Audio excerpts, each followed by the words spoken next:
everybody. My name is Leila P.L. Valette, and I'm the Health Education Manager here at AiArthritis. I'm also a patient living with lupus and Sjögren's disease, and I am here to talk to you about my story with non-medical switching.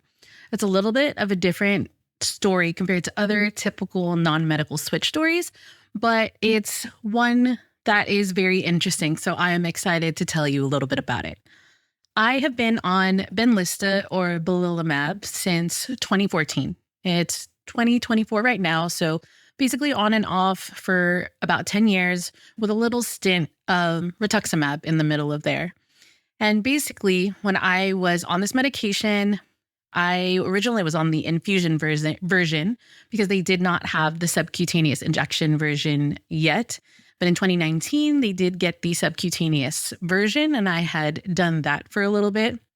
I had developed lupus nephritis, and that's when I took a break from Benlysta, went to rituximab, and rituximab was not helping with my joint pain, fatigue, and other symptoms as well as Benlysta was, so I asked to get back on Benlysta. Benlysta worked for a little bit, and then it started to seem like it worked for a few days and then wasn't enough.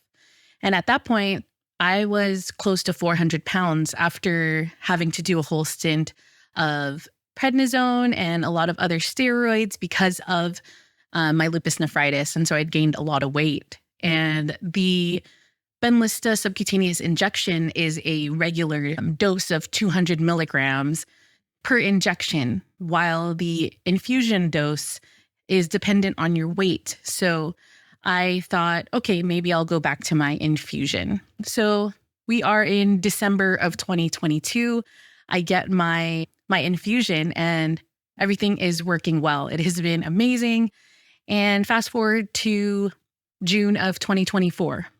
I get a notification from my medical group, Providence, here in Southern California, and they tell us that there is a chance that they are not going to come to an agreement with Blue Shield, which is my insurance. And so they say that basically prepare in case we don't have a contract with them anymore. It might end in the beginning of August, which is the middle of the year. You know, there's no open enrollment. You just kind of have to find a new medical group and good luck.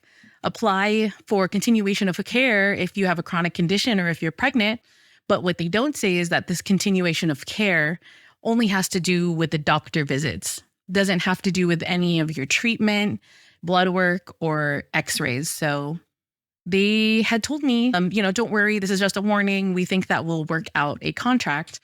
Ended up being, they did not work out a contract, even though I had tried to be proactive for a month, seeing if I needed to switch my doctor, starting to get appointments. Blue Shield and Providence had reassured me that this was not going to be an issue. And of course, August 1st comes around and I need to switch my medical group. And by that point, you're on an infusion that's on a monthly basis. So I knew that I was going to miss it. And so my previous rheumatologist really gave me a good plan of, switching to subcutaneous in the meantime, because that doesn't require administration fees for the IV. So I could get that from the pharmacy and Blue Shield will still pay for it. So I had to go back to the subcutaneous version. And even though I've lost over 100 pounds since I was at my heaviest, the subcutaneous still was not working for me as well as the infusion did. So for about 2 months, I was on the subcutaneous version and it worsened my symptoms so much. I was telling everybody that my symptoms had gone, or my quality of life had gone from about an 8 to about a 4 at that point, and it was miserable. And this is all from something that could have been prevented, and you would think that it would be different because I just switched to a different form of the same medicine, but it really did affect me that much with my fatigue, my joint pain, and especially my mental health. Lupus is highly connected to mental health, specifically anxiety and depression are actual symptoms of lupus. And so when my lupus symptoms are flaring, I also do get those mental health symptoms as well. And so it took about 2.5 months to get a new primary care doctor, for the primary care doctor to refer me to a new rheumatologist, to finally get an appointment with the new rheumatologist, to get the prior authorization for the Benlysta infusion, and to finally get into the infusion chair. So that is my story with non-medical switching. It is unfortunately something that patients go through a lot. And if you aren't on top of everything, things like this can take much longer than 2.5 months. In prior years before, when I've switched insurances, it's taken me over 3 months to go and see a rheumatologist. So yeah, that's really unfortunate for a lot of patients to go through. Thank you for listening.